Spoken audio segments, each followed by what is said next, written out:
Hello students, I hope you are doing well. आज की class में हम बात करेंगे प्रोटोजोन डिजीजेस एंड मलेरिया के बारे में। हम जो हमारा chapter number 7 human health and diseases class 12 NCERT का डिस्कशन जो ऑनगोइंग है, जो चल रहा है, हम उसी को आज एक्सटेंड करेंगे। तो चलिए शुरू करते हैं protozoan diseases and malaria. Now, protozoa are microscopic unicellular eukaryotes. सबसे पहले तो दे आर माइक्रोस्कोपिक, मतलब हम इनको माइक्रोस्कोप से देखते हैं, ये यार बहुत छोटे होते हैं, ये नेकेड आई से दिखाई नहीं देते या बहुत मुश्किल से दिखाई देंगे अगर कभी दिखाई भी दिए। देन दे आर यूनिसेल्युलर, इनकी जो स्ट्रक्चर होती है, उनकी बॉडी स्ट्रक्चर जो होती है वो सिर्फ सिंगल सेल होती है, राइट। इनको हम बोलते हैं यूनिसेल्युलर। कहीं कहीं पर आपको ए सेल्युलर भी देखने को मिलेगा, जो कि प्रोटोजोन्स के लिए यूज़ किया जाता है। जब हम लोग प्रोटोजोआ का चैप्टर पढ़ेंगे तब हम उस पर बात करेंगे। बट अगर ए सेलुलर लिखा है या यूनिसेलुलर लिखा है, यहाँ पर प्रोटोजोन्स दोनों आप मान के चलिए कि हम वही प्रोटोजोन्स की बात कर रहे हैं, ओके, सिंगल सेल की बात कर रहे हैं। Then these are eukaryotes. बहुत सारे जो हमारे बैक्टीरिया हैं वो भी यूनिसेलुलर होते हैं, बट वो प्रोकैरियोट्स होते हैं। लेकिन ये जो प्रोटोजोआ है ये हमारा यूकैरियोटिक सेल्स होती हैं, सिंगल यूकैरियोटिक सेल्स होती हैं, और इन सेल्स के अंदर वो सारे के सारे यूकैरियोटिक कैरेक्टरिस्टिक्स होते हैं जो बाकी के यूकैरियोट्स के अंदर होते हैं। तो ये माइक्रोस्कोपिक हैं, यूनिसेलुलर हैं और यूकैरियोट्स होते हैं। And they are found in almost every possible habitat. जो भी पॉसिबल हैबिटेट हो सकता है, जहाँ पर भी आपको ऑर्गेनिज्म मिल सकते हैं, आपको सारे प्रोटोजोन्स या कोई ना कोई प्रोटोजोन आपको वहाँ मिल जाएगा। तो इनका जो हैबिटेट है वो ऑलमोस्ट यूनिवर्सल है। जहाँ जहाँ पर भी लाइफ पॉसिबल हो सकती है, ये हर उस पॉसिबल जगह पर आपको मिल सकते हैं। Okay, now most species are free living, but all higher animals are infected with one or more species of protozoa. अब जब हम बोलते हैं कि most species are free living, that means there are few species which are parasitic in nature. वो दूसरे की body में जाती हैं और वहाँ पर उनसे पूरा का पूरा न्यूट्रिशन लेती हैं और अपनी लाइफ साइकिल पूरी करती हैं। तो प्रोटोजोन्स की काफ़ी स्पीशीज़ ऐसी हैं जो कि पैरासिटिक होती हैं, but mostly they are free living. लेकिन अगर हम हायर एनिमल्स की बात करें, हम वर्टिब्रेट्स की बात करें, इवन इंक्लूडिंग ह्यूमन बीइंग, तो आपके अंदर या किसी भी ऑर्गेनिज्म या सॉरी ह्यूमन बीइंग के अंदर, हायर एनिमल्स के अंदर आपको प्रोटोजोआ का इन्फेक्शन मिल जाएगा। कहीं ना कहीं पर वो ज़रूर होंगे, लंग्स के अंदर मिल जाएंगे, इंटेस्टाइन में मिल जाएंगे, ब्लड के अंदर मिल जाएंगे। कोई ना कोई प्रोटोजोन हर एक बॉडी के अंदर ज़रूर मिल जाएगा। ओके, सो प्रोटोजोन्स का इन्वेजन ऑलमोस्ट हर एनिमल्स के अंदर है। Now infections range from asymptomatic to life threatening depending on the species and strain of the parasite and the resistance of the host।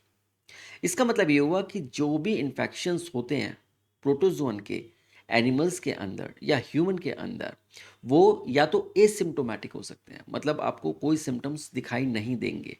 Okay, आपको किसी तरीके का कोई सिम्टम दिखाई नहीं देगा और प्रोटोजोन अपने आप आपकी बॉडी के अंदर आराम से बैठा हुआ अपनी लाइफ साइकिल पूरी कर रहा होगा। या फिर वो बहुत लाइफ थ्रेटनिंग भी हो सकते हैं, बट ये डिपेंड करता है कि कौन सा प्रोटोजोआ आपको इन्फेक्ट किए हुए है और आपकी बॉडी का रेजिस्टेंस क्या है उस पर्टिकुलर प्रोटोजोआ के लिए। तो ये दो फैक्टर डिसाइड करते हैं कि जो प्रोटोजोन इन्फेक्शन या प्रोटोजोआ का जो आपकी बॉडी के अंदर इन्वेजन है वो कहाँ तक सक्सेसफुल है। क्या सिम्टम्स आएंगे, सिम्टम्स नहीं आएंगे, क्या वो लाइफ थ्रेटनिंग होगा या लाइफ थ्रेटनिंग नहीं होगा। तो अब हम अगर कुछ प्रोटोजोन्स की बात करें तो यहाँ पिक्चर में आप देखिए, ये पैरामीशियम है। ओके, सिंगल सेल आप देख रहे हैं यहाँ पर, ये अमीबा है और ये जियार्डिया है।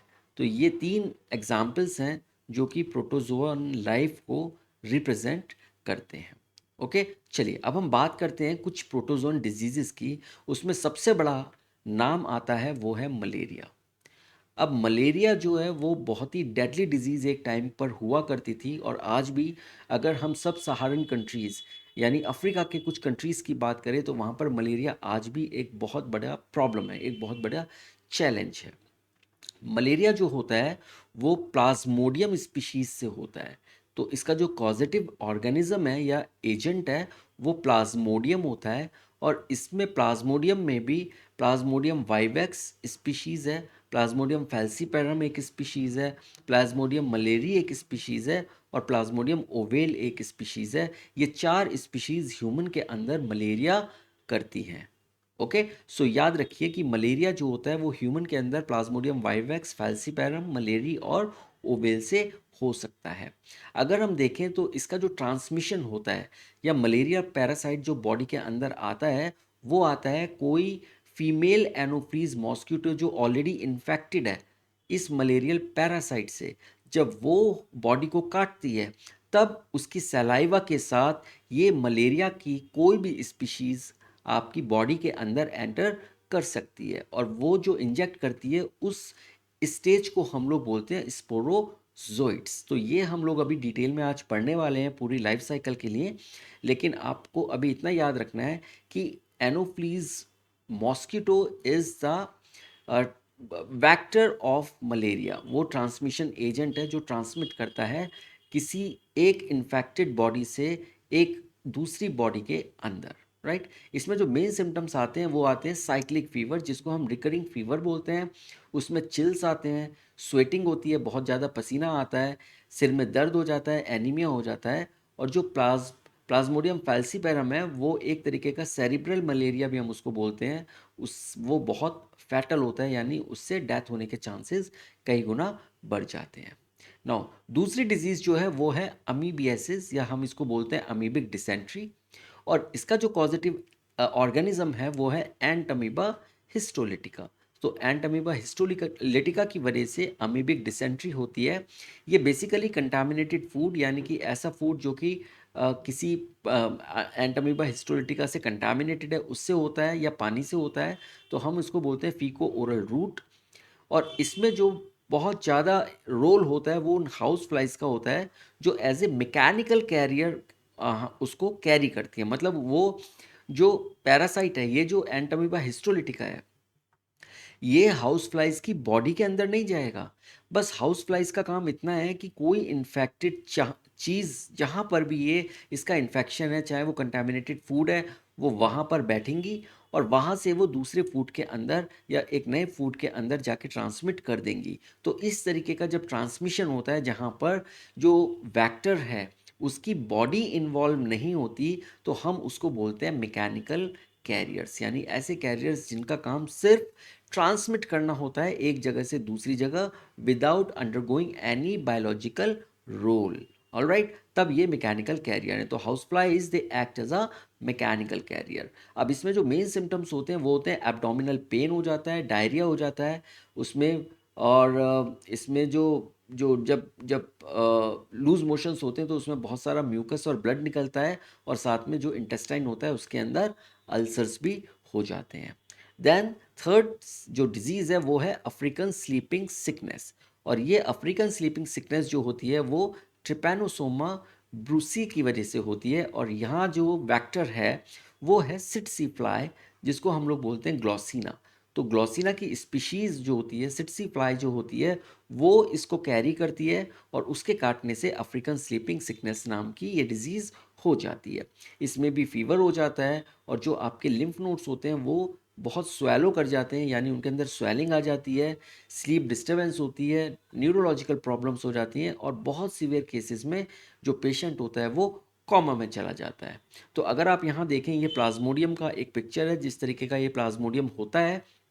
देन ये एंटमीबा हिस्टोलिटिका है और ये ट्रिपैनोसोमा ब्रूसी है। तो ये जो हैं ये हमारे मेन कॉजेटिव एजेंट्स हैं जो रिस्पेक्टिवली मलेरिया, अमीबियासिस और अफ्रीकन स्लीपिंग सिकनेस को कॉज करते हैं। Okay, now next is the काला आजार, जिसको हम लोग बोलते हैं विसरल लेशमैनियासिस। सो विसरल लेशमैनियासिस का जो कॉजेटिव एजेंट होता है वो होता है लेशमैनिया डोनोवानी। सो अगर आप यहाँ देखें, ये आपका लेशमानिया डोनोवानी है। ये इस तरीके का ये प्रोटोजोआ होता है और आप देखें हर एक के साथ फ्लैजला आपको दिखेगा यहाँ पर। ये जो होता है ये सैंड फ्लाइज जो होती हैं जिसको हम लोग बोलते हैं फ्लीबोटोमस अर्जेंटिपेस, उसके काटने से ये होता है।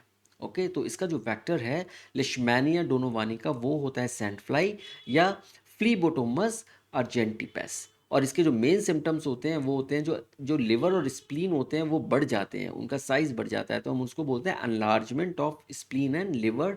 वेट लॉस होता है, यानी शरीर का वज़न कम हो जाता है, एनीमिया हो जाता है, और साथ में जो स्किन होती है वो बहुत डार्क हो जाती है, जिसकी वजह से इसको बोलते हैं हम ब्लैक फीवर। इस पर्टिकुलर डिजीज़ को हम लोग ब्लैक फीवर भी बोलते हैं, क्योंकि जो स्किन होती है वो डार्क कलर की हो जाती है। द नेक्स्ट डिजीज़ है जो प्रोटोजोआ से होती है, वो है जियार्डियासिस। और जियार्डियासिस का जो कॉजेटिव एजेंट है वो है जियार्डिया इंटेस्टिनैलिस, जिसको हम लोग जियार्डिया लैम्ब्लिया भी बोलते हैं। ये बेसिकली अगेन फीको ओरल रूट होता है, कंटामिनेटेड वाटर की वजह से होती है, और इसके अंदर डायरिया हो जाता है, एब्डोमिनल क्रैम्प्स आते हैं, और जो स्टूल्स होते हैं वो बहुत ही फाउल स्मेलिंग होते हैं, यानी उनके अंदर से बहुत गंदी स्मेल आती है, और जो पेशेंट होता है उसको बहुत ज़्यादा फैटीग होता है, उसको बहुत थकान होती है। तो ये इसके कुछ सिम्टम्स होते हैं। ओके, तो ये इसका जियार्डिया इंटेस्टिनैलिस का ये एक डायग्राम है या पिक्चर है। यहाँ पर आप देख सकते हैं कि ये किस तरीके का प्रोटोजोआ होता है। देन आता है ट्राइकोमोनियासिस, और जो ट्राइकोमोनियासिस है वो होता है ट्राइकोमोनास वेजिनलिस। ये भी एक प्रोटोजोआ है, और ये बेसिकली इसका जो मोड ऑफ ट्रांसमिशन होता है वो सेक्सुअल कांटेक्ट होता है, और इसमें जो मेन सिम्टम्स होते हैं वो होते हैं इचिंग या डिस्चार्ज होता है, और जो जेनाइटल एरिया में इरिटेशन होती है, पर्टिकुलरली फीमेल्स के अंदर, ये वेजिनाइटिस की प्रॉब्लम को क्रिएट करता है। और यहाँ पर आप देख सकते हैं इस पिक्चर में ये ट्राइकोमोनास वेजिनलिस का पिक्चर है। ओके, नाउ अगर हम बात करें मलेरिया की, तो मलेरिया प्रोटोजोन डिजीज़ में मुझे लगता है कि ये सबसे एक हीरो डिजीज़ है, बल्कि मैं बोलूँगा कि विलेन डिजीज़ है, हीरो नहीं बोलना चाहिए था मेरे को। ये डिजीज़ की वजह से पूरा, अगर हम देखें आज से लगभग 10-20 साल पहले, 30 साल पहले, 50 साल पहले, तो मलेरिया एक बहुत बड़ी बीमारी हुआ करती थी, और मलेरिया टॉप 10 डिजीज़ में आज भी आती है।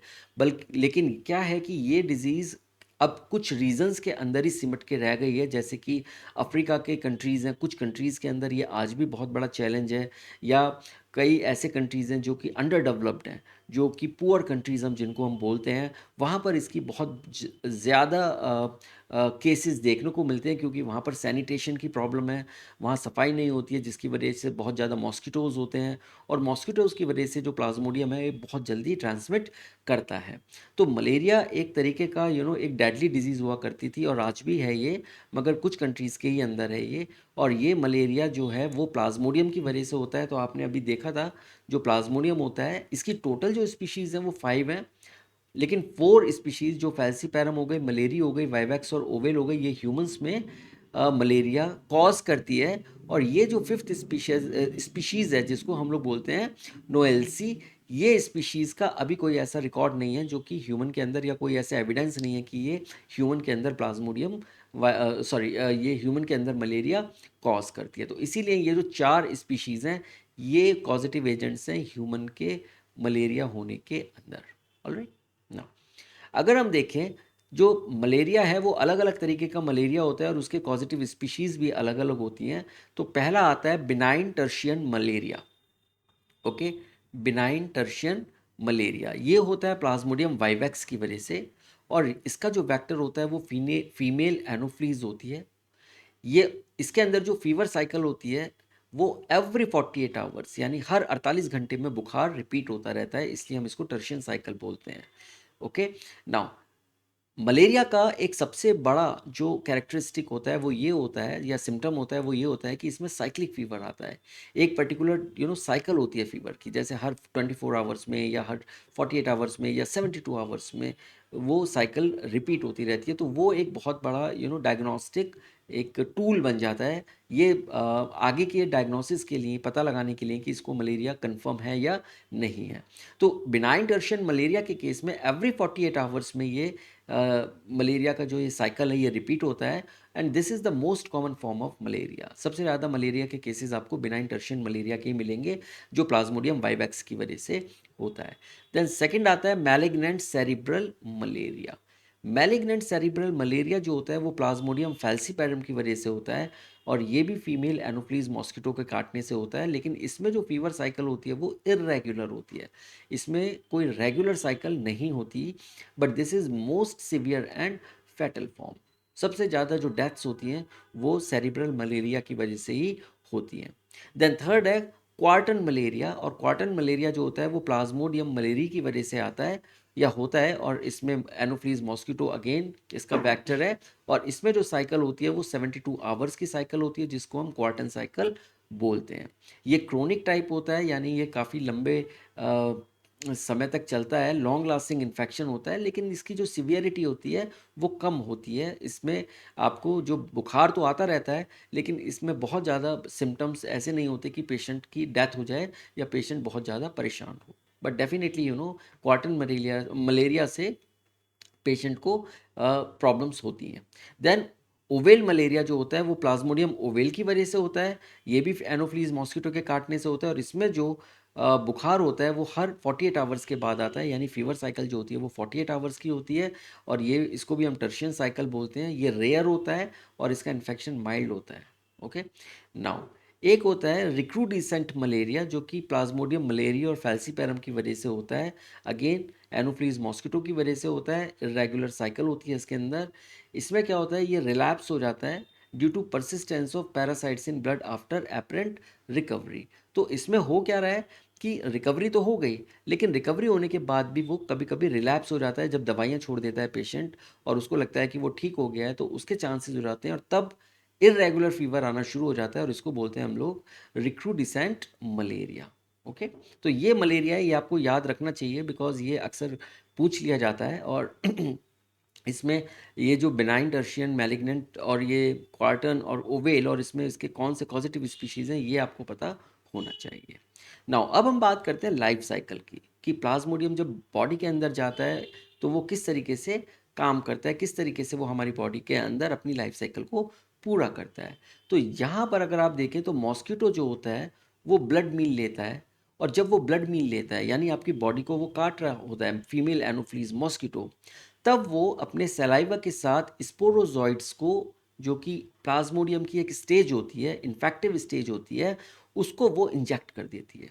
तो एक तरफ तो वो आपका खून पी रही है, लेकिन दूसरी तरफ वो अपने सलाइवा के साथ जो ऑलरेडी स्पोरोजॉइट्स हैं उसको वो इंट्रोड्यूस कर रही है आपकी बॉडी के अंदर।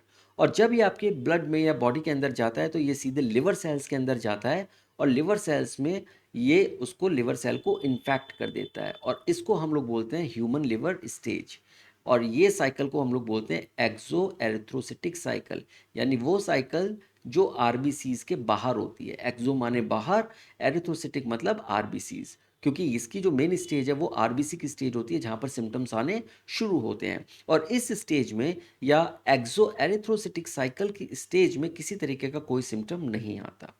तो मॉस्किटो ने काटा, मॉस्किटो ने स्पोरोजोइट्स को, याद रखिए स्पोरोजोइट्स को उसने ह्यूमन बॉडी के अंदर इंट्रोड्यूस किया है, और वो स्पोरोजोइट्स चले गए लिवर सेल के अंदर, और लिवर सेल के अंदर उन्होंने लिवर सेल को इन्फेक्ट करना शुरू करा, और वहाँ पर वो धीरे धीरे धीरे धीरे शाइजोंट स्टेज को बनाते हैं, यानी शाइजोगोनी एक तरीके की एसेक्सुअल साइकिल होती है वो उसको करते हैं और एक शाइजोंट स्टेज बनाते हैं। शाइजोंट स्टेज प्रोटोजोन्स की वो स्टेज होती है जिसके अंदर मल्टी न्यूक्लिएटेड जो स्टेज होती है, और यहाँ पर आप छोटे छोटे छोटे छोटे आप ये जो डॉट्स देख रहे हैं ये बेसिकली ये 15 से 20 आपके छोटे मीरोजॉइट्स होते हैं, और जब ये रप्चर करेंगे शाइजोंट तब ये जो मीरोजॉइट्स हैं ये रिलीज हो जाते हैं और ये ह्यूमन ब्लड के अंदर जाएंगे, और वहाँ पर ये आरबीसीज को इन्फेक्ट कर देंगे। और जब ये आरबीसीज को इन्फेक्ट कर देंगे तो ये दूसरी साइकिल चलाते हैं जिसको हम लोग बोलते हैं एरिथ्रोसिटिक साइकिल, यानी ये साइकिल जो इसकी डेवलपमेंट की होती है या लाइफ स्टेज की होती है ये आरबीसीज के अंदर होती है। अब इन्होंने क्या करा, ये मीरोजॉइट्स आए और ये मीरोजॉइट्स ने आरबीसीज को इन्फेक्ट कर दिया।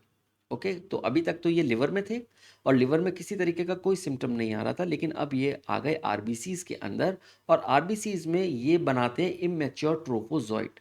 तो ये जो ट्रोफोजॉइट होता है ये एक तरीके की ऐसी स्टेज होती है जिसको हम फीडिंग स्टेज बोलते हैं, जिसका काम होता है खाना और बड़ा होना। तो ये ट्रोफोजॉइट्स होते हैं और इन ट्रोफोजॉइट्स के अंदर एक कैरेक्टरिस्टिक शेप होती है जिसको हम लोग बोलते हैं रिंग स्टेज या सिग्नेट रिंग स्टेज।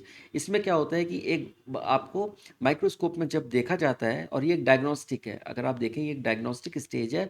जब हम इसको माइक्रोस्कोप में देखेंगे तो ऐसा लगेगा कि जैसे एक रिंग है और रिंग के ऊपर एक डायमंड लगा हुआ है या एक तरीके का कोई एक डॉट लगा हुआ है। तो हम उसको बोलते हैं सिग्नेट रिंग स्टेज। तो ये जो स्टेज है ये एक तरीके का कैरेक्टरिस्टिक है कि इसका डायग्नोस्टिक स्टेज है और यहाँ से डायग्नोसिस हो सकती है। तो जब ये इमेच्योर ट्रोफोजोइड्स हैं, ये इमेच्योर ट्रोफोजोइड्स इंपॉर्टेंट इसलिए होती है क्योंकि ये आगे दो तरीके से बिहेव कर सकती हैं। या तो ये दोबारा से ये जाएंगी, शाइजोंट बनाएंगी और शाइजोंट बना के फिर से ये रिलीज़ करेंगी, और रिलीज़ करने के बाद ये फिर से आरबीसीज को इन्फेक्ट करेंगे, और इस तरीके से ये साइकिल चलती रहेगी, और इसी साइकिल की वजह से वो साइक्लिक फीवर आता है जो कि इसका कैरेक्टरिस्टिक सिम्टम होता है। तो यहाँ पर ये साइकिल चल रही है, यहाँ पर फीवर आ रहा है। एक तो ये है कि इमेच्योर ट्रोफोजाइट्स इसको साइकिल की तरह चला रही हैं, और दूसरा क्या है कि कुछ ट्रोफोजोइड्स जो इमेच्योर ट्रोफोजोइड्स हैं वो गैमिटोसाइट्स बना सकती हैं, और जो गैमिटोसाइट्स हैं ये सेक्सुअल स्टेज की तरफ लेके जाती है, और यहाँ पर दो मेल और फीमेल गैमिट्स बन जाते हैं। और ये जो गैमिट्स हैं या गैमिटोसाइट्स हैं, अगेन ये भी डायग्नोज हो जाती है माइक्रोस्कोप के अंदर। हम ये जो है ये आपके ब्लड के अंदर चला जाता है, और जब ये गैमिट्स बन जाते हैं और जब मॉस्किटो ब्लड मील लेता है तो ये गैमिटोसाइट्स उस ब्लड के साथ साथ उस मॉस्किटो के अंदर आ जाती हैं। तो अब आपने देखा कि किस तरीके से मॉस्किटो के काटने से स्पोरोजोइट्स ने तो ह्यूमन के अंदर एंट्री ली, और जब ये लिवर के अंदर गए, लिवर में शाइजोंट बनाया, शाइजोंट से मीरोजॉइट्स रिलीज हुए, मीरोजॉइट्स ने आरबीसीज को इन्फेक्ट करा, वहाँ पर इन्होंने ट्रोफोजोइट्स बनाया, वहाँ पर सिग्नेट रिंग स्टेज बनाई, और वहाँ से इन्होंने दो तरीके का पाथ लिया। एक पाथ में तो ये साइकिल एक एरिथ्रोसिटिक साइकिल के अंदर चलते चले गए जिससे साइक्लिक फीवर आया, और दूसरी साइकिल में इन्होंने क्या किया या दूसरी स्टेज में उन्होंने क्या किया कि गैमिटोसाइट्स बनाई जिसमें इन्होंने मेल और फीमेल गैमिट्स को बना दिया, और ये मेल और फीमेल गैमिट्स जो हैं ये चले गए ब्लड मील के साथ मॉस्किटो के अंदर, फीमेल एनोफ्लिक्स के अंदर। अब ये जब मेल और फीमेल गैमिटोसाइट्स चले गए मॉस्किटो के अंदर तो ये जाते हैं गट के अंदर, क्योंकि खून कहाँ जाएगा, खून तो गट में जाएगा। वहाँ गट के अंदर ये ब्लड के साथ हैं, और वहाँ पर अगर आप यहाँ देखें तो ये जो है ये माइक्रोगैमिटोसाइट है, यानी एज ए स्पर्म काम करता है, और ये मैक्रोगैमिटोसाइट है, ये एज ए अवम काम करता है। तो ये फ्लैजिलेटेड होते हैं, इसमें एक्स फ्लैजिलेटेड मतलब ये देखिए बहुत सारे फ्लैजिला निकले हुए हैं यहाँ पर, और इसकी जो शेप है या साइज़ है वो बहुत छोटा है। और जो ये मैक्रोगैमिटोसाइट है इसका जो शेप है वो राउंड है, और साइज़ इसका थोड़ा कंपैरेटिवली बड़ा है। तो हम इसको बोलते हैं मैक्रोगैमिटोसाइट, और इसको हम लोग बोलते हैं माइक्रोगैमिटोसाइट। तो मैक्रो और माइक्रो ये डिसाइड कर रहा है इसका साइज़ की वजह से, किसका साइज़ क्या है। ओके, अब क्या होगा, यहाँ पर फर्टिलाइजेशन होता है, और जब फर्टिलाइजेशन होगा तो ये बनाता है ऊकाइनीट। तो ऊकाइनीट क्या है, ऊकाइनीट हमारा एक स्टेज होती है जो कि मोटाइल जाइगोट होता है।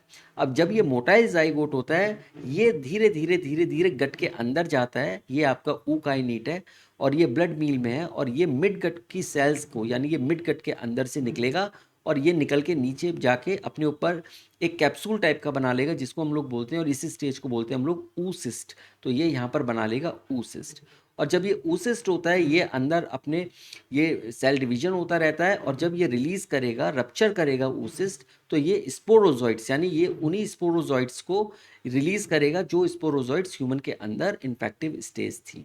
अब ये जो मेच्योर स्पोरोजॉइट्स हैं ये धीरे धीरे ये मोटाइल होते हैं, ये जाते हैं सलाइवरी ग्लैंड्स में, और सलाइवरी ग्लैंड्स में जब ये जाते हैं तो ये मॉस्किटो के अंदर सलाइवा के साथ साथ जब नेक्स्ट किसी बॉडी के अंदर मॉस्किटो अपना ब्लड मील लेने के लिए जाता है तो ये उसके अंदर इंट्रोड्यूस हो जाते हैं, और फिर से ये वही साइकिल चलाते हैं। तो ये वाली जो साइकिल है जो मॉस्किटो के अंदर चल रही है इसको हम लोग बोलते हैं स्पोरोगोनिक साइकिल। तो इस तरीके से अगर आप देखें तो ह्यूमन के अंदर एक्सो एरिथ्रोसिटिक साइकिल और एरिथ्रोसिटिक साइकिल है, और मॉस्किटो के अंदर स्पोरोगोनिक साइकिल है। तो इस तरीके से ये पूरी की पूरी प्लाज्मोडियम की लाइफ साइकिल पूरी होती है। ओके, नाउ अगर हम देखें प्लाज्मोडियम को दो होस्ट की ज़रूरत पड़ती है, एक है ह्यूमन होस्ट जो जिसको हम इंटरमीडिएट होस्ट बोलते हैं, और एक है फीमेल एनोफ्लीज मॉस्किटो जिसको हम वेक्टर बोलते हैं। अगर इसको अपनी लाइफ साइकिल पूरी करनी है तो उसको दो होस्ट की ज़रूरत पड़ती है, एक इंटरमीडिएट होस्ट, और इंटरमीडिएट होस्ट इज़ ह्यूमन, और जो इसका जो वेक्टर है वो होता है मॉस्किटो।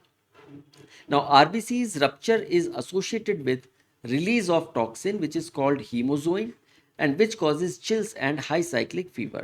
Because आपने देखा कि किस तरीके से RBCs के अंदर वो जो इमेच्योर ट्रोफोजॉइड था वो आगे जाके पूरा साइकिल क्रिएट कर रहा था, तो वहाँ पर ये रिलीज करता है एक पर्टिकुलर टॉक्सिन, इसका नाम होता है हीमोजोइन, और इसी हीमोजोइन की वजह से चिल्स आते हैं और हाई साइक्लिक फीवर होता है। Asexual division in liver forms merozoites, तो मीरोजॉइड्स बनते हैं, and human infective stage is sporozoite, जो कि मॉस्किटो के अंदर होते हैं और वहाँ से वो ह्यूमन के अंदर एंट्री लेते हैं। Now mosquito infective stage is gametocyte. अब ये जो गैमेटोसाइट्स हैं ये वो स्टेज होती है जो ह्यूमन से जब ब्लड सक करती है मॉस्किटो, तब ये गैमेटोसाइट्स मॉस्किटो को इन्फेक्ट करते हैं। ऑलराइट, तो याद रखिए गैमेटोसाइट्स तो मॉस्किटो को इन्फेक्ट करते हैं और स्पोरोजॉइड जो होते हैं वो ह्यूमन को इन्फेक्ट करते हैं। Now, some heterozygous people for the sickle cell allele, they are resistant to malaria. अब देखिए सिकल सेल एक तरीके की ये डिजीज़ होती है जिसमें जो हीमोग्लोबिन होता है, यहाँ पर ये हीमोग्लोबिन जो है वो इंडिविजुअल पार्टिकल की तरह आपको दिखाई देगा, लेकिन यहाँ सिकल के सेल के केस में ये एक चेन की तरह हो जाता है और ये फ्लैक्सिबिलिटी को ख़त्म कर देता है। और जब ये फ्लैक्सिबिलिटी को ख़त्म करता है तो उससे क्या होता है कि जो शेप होती है आरबीसी की वो ऑलमोस्ट राउंड शेप या ओवल शेप ना होके एक सी शेप या सिकल शेप में आ जाती है, तब हम इस डिजीज़ को बोलते हैं सिकल सेल एनीमिया। अब सिकल सेल एनीमिया जो होता है वो होमोजाइगोसिटी की वजह से होता है, मतलब दोनों पेरेंट्स के अंदर सिकल सेल एनीमिया का जीन होना चाहिए, तब जाके अगर वो जो प्रोजेनी के अंदर अगर वो होमोजाइगोसिटी होगी, मतलब कि दोनों एलील्स होंगे सिकल सेल के, तब जाके वो डिजीज़ होती है। लेकिन कुछ कंडीशंस में क्या होता है कि जो कैरियर्स होते हैं, जो प्रोजेनी जिनके अंदर वो हेट्रोजाइगस कंडीशन होती है, उसमें एक पेरेंट नॉर्मल होता है, दूसरा पेरेंट सिकल सेल एलील को कैरी करता है। तो ऐसे जो हेट्रोजाइगस पीपल होते हैं जिनके अंदर एक एलील होता है, वो क्या करते हैं, वो रेजिस्टेंट होते हैं मलेरिया से, क्योंकि उनकी जो आरबीसीज में जब पैरासाइट जाता है तो वो बहुत ही लो ऑक्सीजन टेंशन को कॉज करता है, जिसकी वजह से जो सेल जो होता है वो सिकल की तरह बन जाती है, सी शेप बन जाती है।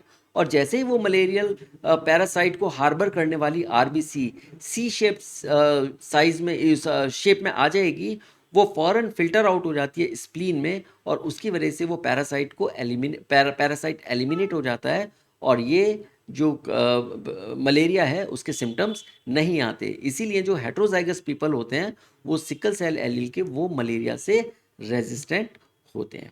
ओके, चलिए, तो आज का डिस्कशन हम लोग यहीं पर ही ख़त्म करते हैं, एंड आई एम श्योर कि आपको प्रोटोजोन डिजीज़ और मलेरिया की साइकिल के बारे में काफ़ी कुछ पता लग गया होगा। अब हम मिलते हैं अगली क्लास में, तब तक आप अपना ध्यान रखिए। Take care, thank you.